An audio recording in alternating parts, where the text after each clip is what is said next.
yang menurut saya sulit kita cari bandingannya karena pemain ini sangat pintar dan satu-satunya produk yang dari U16 Intercovery yang masih bertahan, selebihnya udah nggak tahu kemana. Dan kalau kita lihat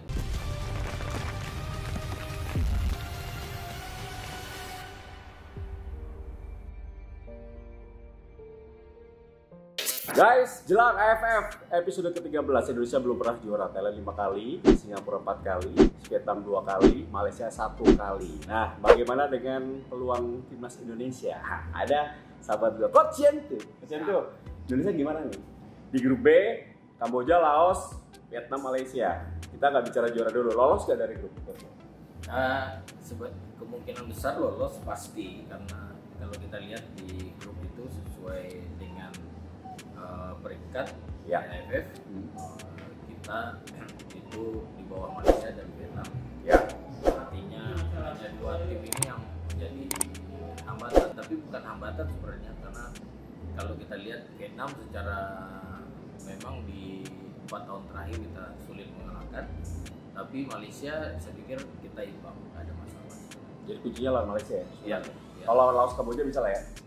Saya melihatnya itu bukan hambatan ya, selama tim itu bermain dengan perform terbaik. Oke, ini pelatih dari Vietnam mengatakan tuan rumah jangan banyak gaya deh, lawan Laos Kamboja dulu bisa lewat nggak? Mereka setara, Indonesia setara dengan Laos Kamboja. Ini buat gue penghinaan nih dari Taiwan yang dilakukan oleh pelatih dari Vietnam.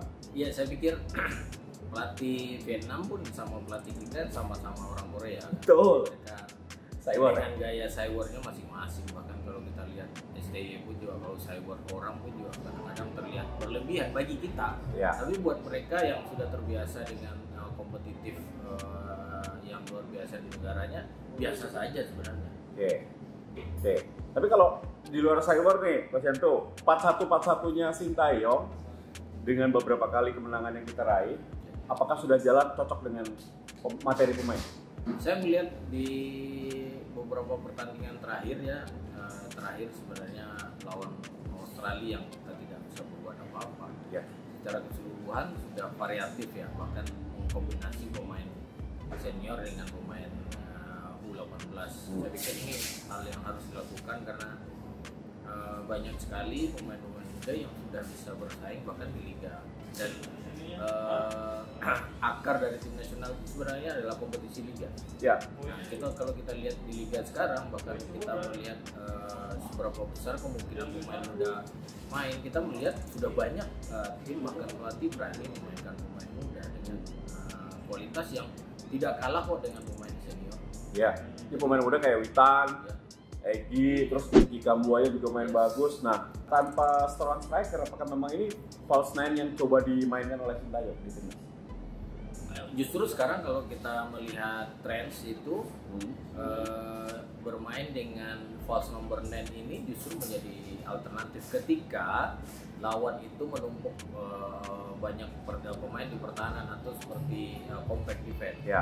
Sehingga zona 14 itu bisa dimasukin oleh siapapun. Bahkan kalau kita lihat beberapa pemain dunia di Eropa, Ronaldo, bahkan pemain-pemain Neymar dan segala macam, mereka itu bermain bukan sebagai striker utama, tapi ketika bola itu sudah sampai di depan, mereka sudah masuk sebagai striker utama.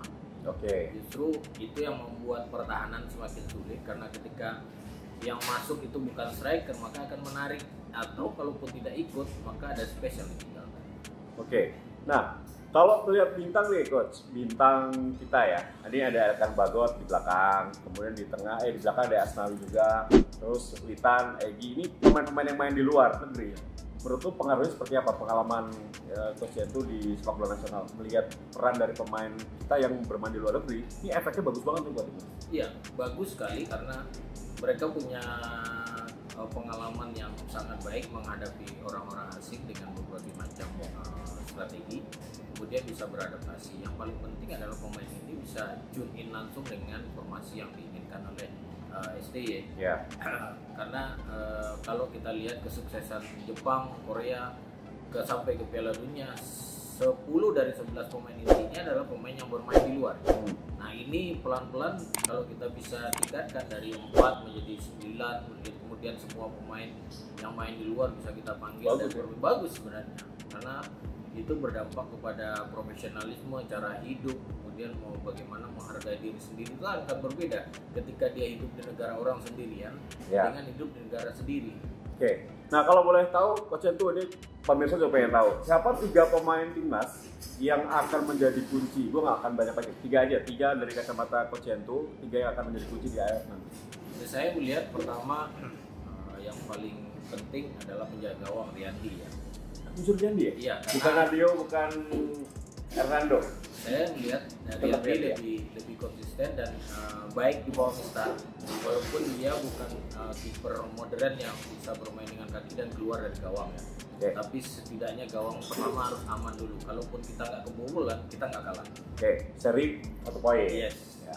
Kemudian Asnawi, ini pemain bermain di pinggir, tapi bisa jadi ini pemain menjadi playmaker dari Indonesia. Bermain di samping, sekarang trennya malah playmaker itu tidak di posisi nomor 10 atau di belakang striker lagi. Sekarang Indonesia itu lebih banyak memainkan playmaker di sisi samping, karena banyak pemain Indonesia itu yang bermain di liga di sisi samping. Playmaker bukan di tengah? Bukan di tengah, di samping. Oh, kayak Marco Mota ya? Iya, kan kalau kita lihat dari bawah pertandingan, dari sisi mana sih serangan Indonesia lebih banyak? Kanan. Ya. Dan kanan itu dimulai dari Asnawi. Asnawi masuk, memberikan ke Egy atau ke Witan, masuk ke dalam, kaki dan gol. Jadi dari sisi kanan itu banyak sekali operasional permainan Indonesia. Kemudian lagi di tengah ada Evan Dimas. Evan Dimas Ini pemain yang menurut saya sulit kita cari bandingannya, karena pemain ini sangat pintar dan satu-satunya produk yang dari U16 Intercovery yang masih bertahan. Selebihnya udah nggak tahu kemana. Dan kalau kita lihat penempatan posisi dari Evan Dimas, saya tidak bisa membayangkan, ini anak lemah, kecil, tapi selalu bisa menjadi orang yang menentukan kemana arah bola dan bisa ada di depan gawang. Terus itu 3 pemain ya. Terakhir, selain Indonesia, siapa dua negara mana yang akan menjadi pesaing kita untuk menjadi juara AFF untuk pertama kalinya ya? Kita belum pernah juara. Pertama pastinya Vietnam dalam hal ini. Kemudian ada 2 sebenarnya yang menurut saya perlu menjadi perhitungan. Ada Thailand di grup A ya? Di grup A, kemudian ada Filipina. Naturalisasi banyak ya? Naturalisasi, kemudian lebih taktikal sekali cara mainnya. Bukan Myanmar ya? Bukan Myanmar. Myanmar benar iya menjadi acuan, tapi tidak sekuat Vietnam, karena mereka mencoba melakukan seperti Vietnam, berbeda. Filipina saya melihat lebih taktikal dan postur, kemudian pemain-pemain dengan pengalaman Eropa lah ya. Oh iya, mereka banyak banget yang main di Eropa. Thank you Coach Hentu. Semoga timnas nasional kita nanti terus berlanjut. Guys, nanti kita akan bahas setelah pertandingan Indonesia, kita akan bahas reviewnya bersama dengan Coach Hentu. Nah, gue tagih dulu sekarang nih, ya kan? Jadi kita tahu Indonesia menang seperti apa, taktikalnya kan menarik ya. Thank you ya Coach Hentu. Guys, makasih sudah menyaksikan T10 TV. Kita dukung timnas nasional Indonesia menjadi juara pertama kalinya di AFF, karena kita belum pernah juara sejak tahun 96. Hidup bro, Yenti Mena, sign out. Bye.